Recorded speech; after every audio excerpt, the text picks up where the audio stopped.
नजरा पार्लमेंटकडे आहे. एक मिनिट ते माझा आहे बोला.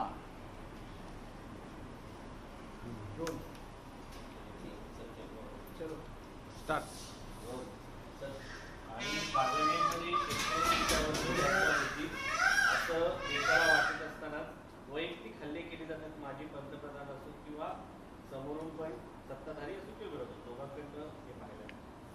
सरकारला खरं म्हणजे पेपर लीक, पेपर फुटी, नीट CET, महाराष्ट्रात TET,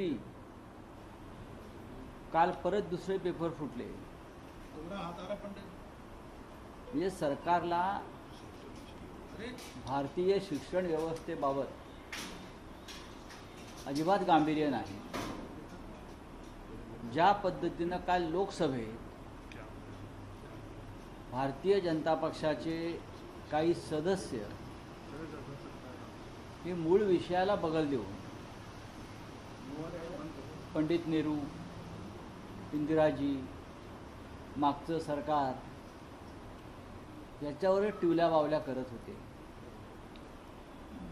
ही अत्यंत गंभीर गोष्ट आहे. आपण पेपर फुटीच्या विरोधामध्ये कडक कायदा आणला असं आपण जाहीर केलं आहे. प्रधानमंत्र्यांनी एक टास्क फोर्स आपण स्थापन केलं, त्याच्यावर चर्चा सुरू आहे पार्लमेंटला. आणि बदनामी कोणाची करताय तर पंडित नेहरूंची, इंदिरा गांधींची, काँग्रेसची. पण काल त्यांना प्रियंका गांधींनी उत्तम उत्तर दिलं. आणि आज जे तुम्ही म्हणताय देशाचं लक्ष हे राहुल गांधींच्या भाषणाकडे लागून राहिलेलं आहे. आज राहुल गांधी आज बोलतील आणि मला असं वाटतं की त्यानंतर जे काल संसदेमध्ये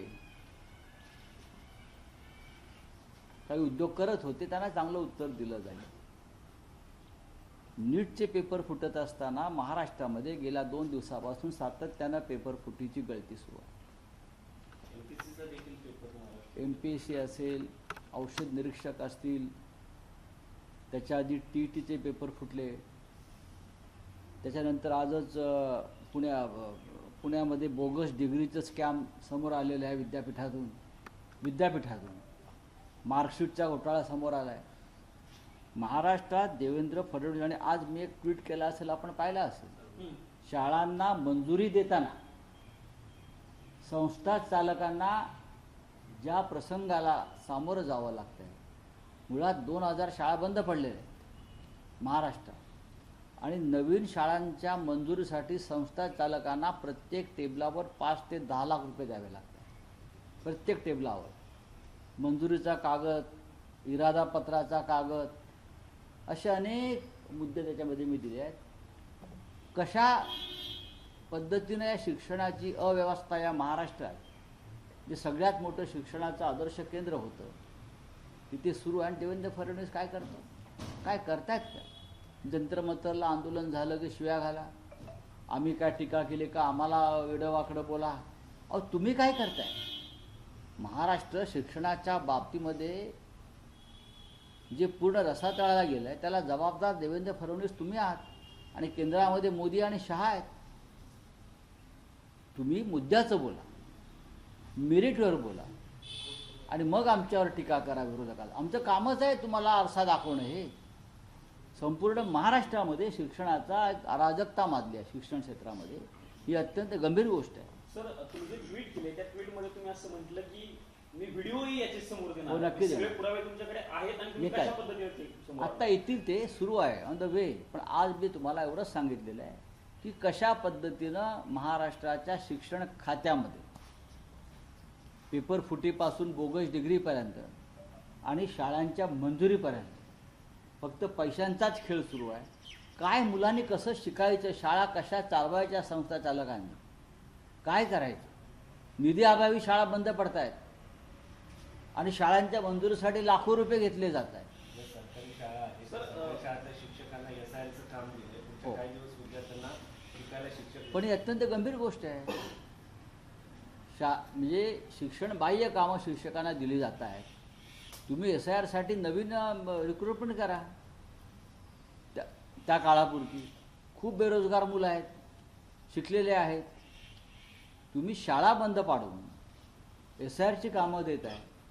शिक्षकांना तुम्ही कोणती कामं देत आहे? दारोदार फिरवत आहे. अनेक शिक्षक आजारी असतात, अनेक महिला शिक्षिका आजारी आहेत. तुम्ही त्यांना 5-5, 6-6 मजले चढायला लावता, गल्लीबोळ फिरायला लावता.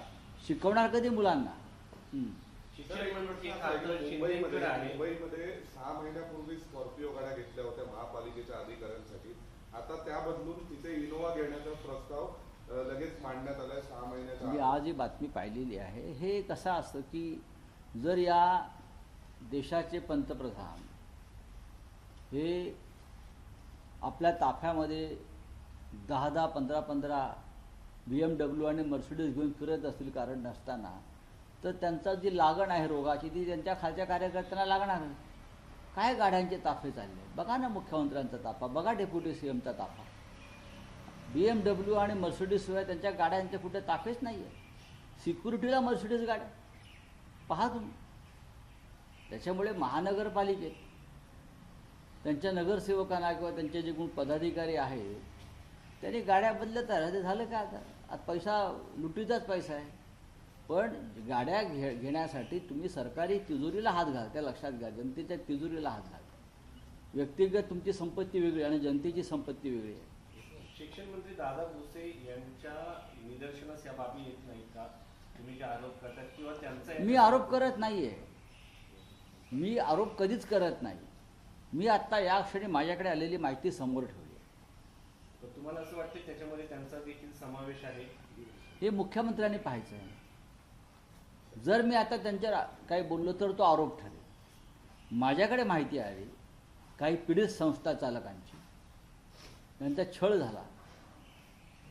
महाराष्ट्रामध्ये अशा तऱ्हेने जवळजवळ 200 कोटी रुपये गोळा करण्यात आले संस्था चालकांकडून. 200 कोटी. मी हिशोब बघत होतो काल. काही महाराष्ट्रातून मला लोक दिल्लीत भेटायला आले, ते घेऊन सगळं.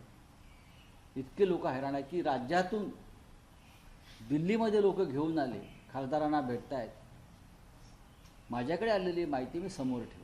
रावसाहेब, मला याला जोडून एक प्रश्न असा विचार. तुम्ही आता म्हणता की मुख्यमंत्र्यांनी हे सगळं बघावं, पण त्या खात्याचा मंत्री जर तो व्यक्ती असेल तर त्या व्यक्तीची ही जबाबदारी नाहीये का? किंवा त्यांना पहिला प्रश्न विचारावा किंवा त्यांच्याकडनं पहिलं उत्तर मिळावं? आम्ही नीटच्या प्रकरणामध्ये प्रधानमंत्र्यांचा राजीनामा का मागतो आहोत? ते सरकारचे प्रमुख आहेत. त्यांनी त्यांच्या मंत्र्यांवरती नियंत्रण ठेवलं पाहिजे. प्रत्येक खात्यामध्ये काय चाललं आहे पाहणं त्यांचं कर्तव्य आहे. म्हणून तर राज्याचे मुख्यमंत्री आहेत ना. ते राज्याचे मुख्यमंत्री किंवा देशाचे प्रधानमंत्री का आहेत? मग धर्मेंद्र प्रधानचा राजीनामा प्रधानमंत्र्यांनी का घेतला? प्रधानमंत्री जबाबदार आहेत त्या सगळ्या गोष्टीला. हे चाललंय नीटचा घोटाळा तो.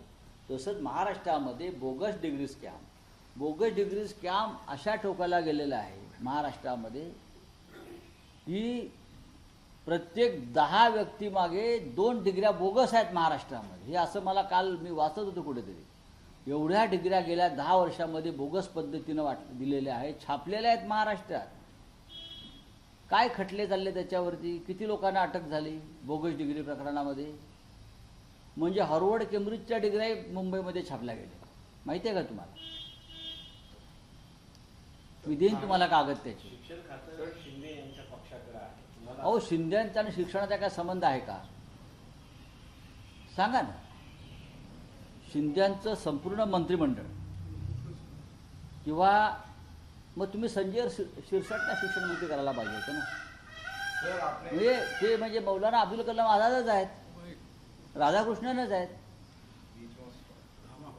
कोणीच सापडत नाही म्हणून कोणालाही शिक्षण मंत्री करायचं असं ते खातं आहे का? ते असं खातं आहे का? देशाचं पिढीचं भविष्य ठरवणारं, भाग्य ठरवणारं, शिक्षणाची नाही तर एका पिढीची पायाभरणी करणारं ते खातं असतं. तुम्ही कोणालाही काम द्यायचं फक्त गाडी घोड्याची व्यवस्था म्हणून. काय संबंध आहे? संपूर्ण शिंद्यांचं आमदार जर तुम्ही एक बघा सगळ्यांचं, त्याला CV म्हणता तुम्ही, सामुदायिक CV बघा त्यांचा. मग शिंद्याने स्वतःकडे ठेवावं शिक्षण खातं. तुमच्याकडेच होते पूर्वाश्रमीचे सगळे. तुमच्याकडे असताना तुम्ही त्यांची CV बघितली नाही. दुर्दैव.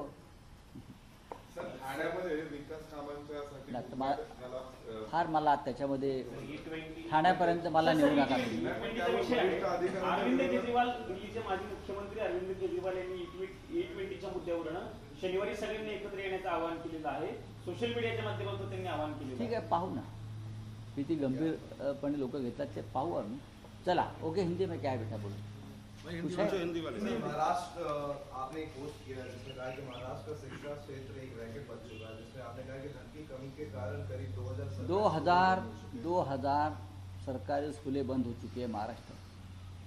ये सरकार चाहे महाराष्ट्र की हो चाहे देश की हो, जहाँ जहाँ बीजेपी की सरकारें हैं, जो सबसे महत्वपूर्ण विषय रहता है एजुकेशन, शिक्षा, उस बारे में कितने गंभीर है ये हम देखते हैं. महाराष्ट्र जैसे राज्य जो कभी एजुकेशन में एक आदर्श राज्य रहा, आज 2000 स्कूलें बंद हो गई. कल ही पुणे यूनिवर्सिटी और पुणे के आसपास एक बोगस डिग्री का स्कैम सामने आया, फिर मार्कशीट का स्कैम सामने आया, टीईटी और एमपीएससी का पेपर लीक हो गया. ये महाराष्ट्र की हालत है. और वहाँ के जो शिक्षा मंत्रालय है वहाँ एक भी कागज़, चाहे स्कूल की मंजूरी हो, मान्यता हो या और कोई हो, पैसे के बिना एक भी कागज़ एजुकेशन मिनिस्ट्री में आगे नहीं जा रहा है. करोड़ों का घोटाला देवेंद्र फडणवीस जी के नाक के नीचे हो रहा है शिक्षा मंत्रालय में, और ये बिल लाकर हमको ज्ञान दे रहे हैं लोग. हाँ, दर दिन पेपर लीक हो रहा है महाराष्ट्र में, एवरी डे. किसी भी एग्ज़ाम की बात करिए, 15 दिन में सभी पेपर लीक हो गए हैं. और ये जो नीट है, नीट, उनके जो गुनहगार है पेपर लीक करने वाले, आधे से ज़्यादा तो पुणे और लातूर से, महाराष्ट्र से है, और सभी बीजेपी के कार्यकर्ता है ये लोग. ये जो पेपर सेटर होते हैं वही बीजेपी के लोग हैं. ये जो पेपर सेट करने वाली जो टीम होती है, उनकी जो अपॉइंटमेंट होती है, वो सभी एक विचारधारा के बीजेपी के लोग हैं. और वहाँ से नीचे तक आता है, अपने अपने कार्यकर्ताओं को काम को लगा देते हैं, कमाओ पैसा. सर वहीं राहुल गांधी ने भी कल बोला है कि रेपिस्ट की पैरवी करने वाले को शिक्षा मंत्री बनाया गया है. देखो, आपने एक एजुकेशन मिनिस्टर को बदल दिया, वो नाकाम है, वो नालायक है, उनके ऊपर विश्वास नहीं है. और लाया किसको? जिसका कभी एजुकेशन फील्ड से संबंध भी नहीं आया. कोयला मंत्री अच्छे बन सकते हैं, वो कोयला मंत्री है, वो कोयला मंत्री रहने दो उनको. हाँ, अब कोयला मंत्री को आपने एजुकेशन मिनिस्टर बना दिया. और उनकी विचारधारा क्या आपने देखा होगा, रेपिस्ट का समर्थन करने वाले लोग हैं.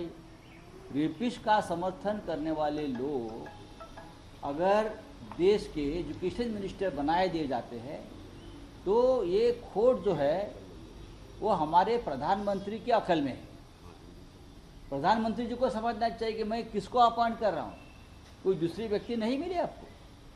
मैंने पहले भी कहा था कि महाराष्ट्र के जो मुख्यमंत्री है देवेंद्र फडणवीस, ये एक बेस्ट एजुकेशन मिनिस्टर हो सकते हैं.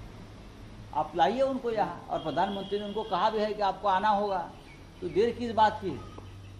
देवेंद्र फडणवीस जैसे लोग हैं, पढ़े लिखे लोग हैं, चाहे बीजेपी के हो, ऐसे लोगों को एजुकेशन मिनिस्ट्री देनी चाहिए. और शिक्षा मंत्री ने इन आरोपों को झूठा बताया. उन्होंने कहा है कि ऐसा कुछ नहीं, राहुल गांधी और प्रियंका गांधी ने माफी मांगी. अरे बीजेपी जो है ये झूठ की एक खान है.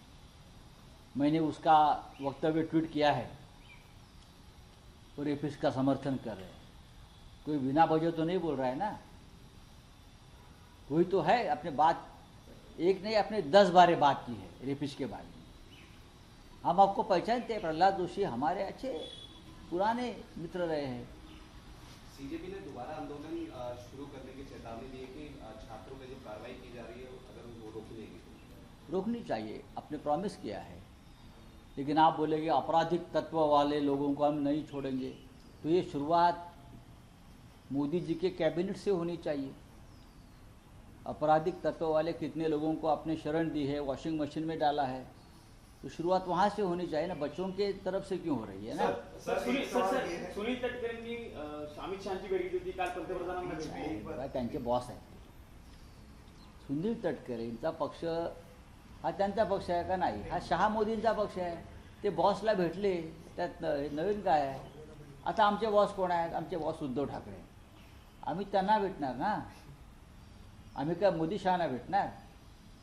सर वहीं प्रियांक खड़गे जो कांग्रेस के नेता हैं और कर्नाटक मंत्री, उन्होंने कहा कि जब नेताजी सुभाष चंद्र बोस आजाद हिंद फौज के लिए सैनिक जुटा रहे थे तब वीडी सावरकर हिंदुओं को ब्रिटिश सेना में भर्ती होने की सलाह दे रही थी। देखिए, अब इतिहास में ज़्यादा जाना जरूरी नहीं है। मुझे इतना ही मालूम है कि जब आज़ाद हिंद फौज की लड़ाई चल रही थी तो जनसंघ के संस्थापक श्यामा प्रसाद मुखर्जी ब्रिटिशों को बोल रहे थे ये आंदोलन को कुचल डालें।